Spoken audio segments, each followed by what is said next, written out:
us, as inhabitants of the rich Western world, we believe, in fact, in money and comfort. But we don't believe in the world as such.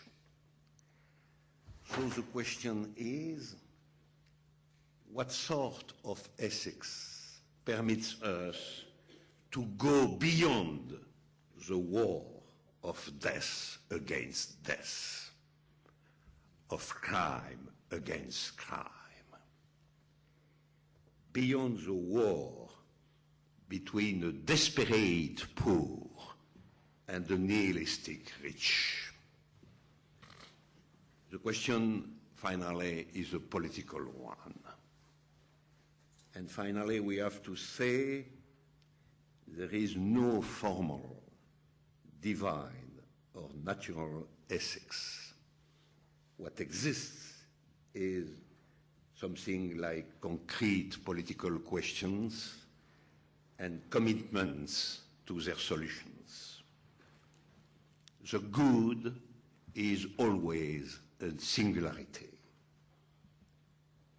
as construction of a problem and decision about its issue. And if the question is politics, the solution and the construction is also in the field of politics. So my new question will be, what is the situation of politics today? I think we can speak today, after the last century, of a classical revolutionary politics. Its most important characteristic is what I name the expressive dialectics. A political struggle in that sort of conception, in the classical conception, a political struggle expresses the social contradictions. In the same way, the revolutionary organization, the socialist or communist party, expresses a class, expresses, for example, the working class. And finally, we have a famous sentence of Lenin about the very heart of Marxism. This sentence is, the masses are divided in classes.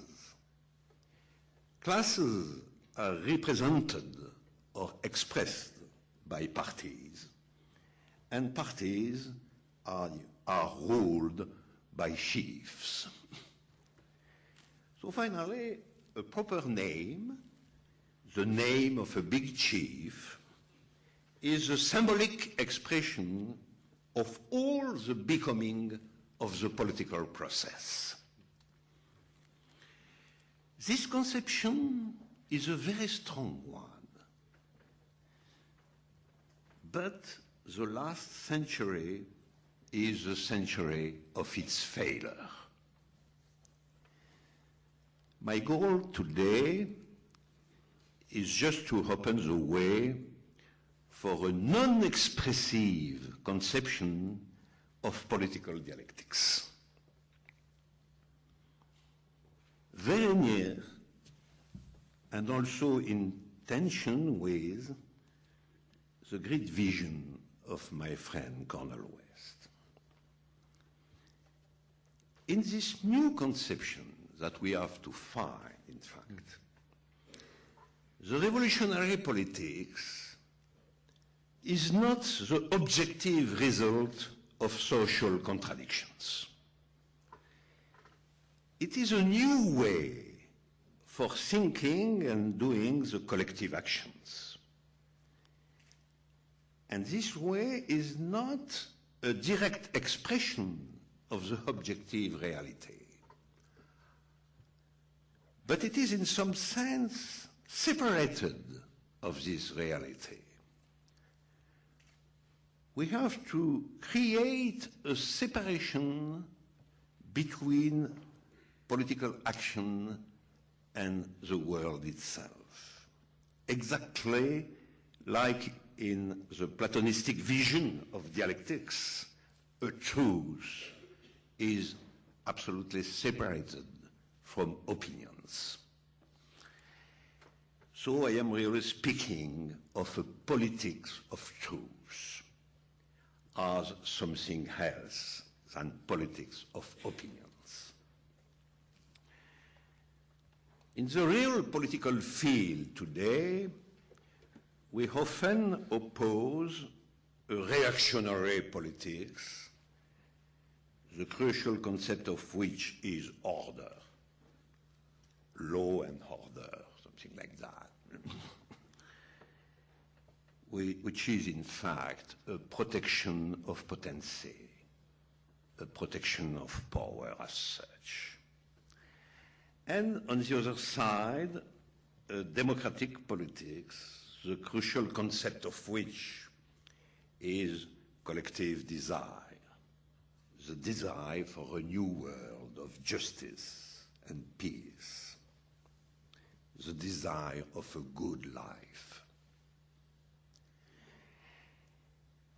The expressive dialectics is, in that sort of context, the relation between the conservative dimension of the law, the oppressive dimension of the law and order, and the creative dimension of desire of peace and justice. So, today, generally speaking, the struggle is between the conservative conception of power and the progressist conception of desire and peace. I think we have to show that in the field of a non-expressive dialectics, the real political truth is beyond this opposition, beyond the opposition between law and order and desire of justice and good life. Naturally, the most interesting discussion today, and for first of all, is not with the conservative trend. Like Cornel West has always said, the true contents of this trend is a dark trinity: empire, race, and money. Of, if you want, huge military potency, superiority of white people of the rich Western world, and government by and for the rich. And it's the contents of the crucial distinction between prophetic democracy and Constantinian democracy. Only the first is here in a brotherly discussion.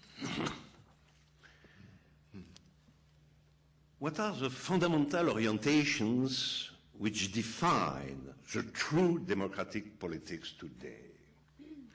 The prophetic democracy.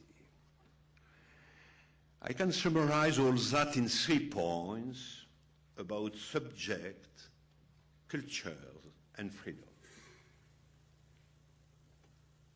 First, in this conception, a subject is the same thing as an individual.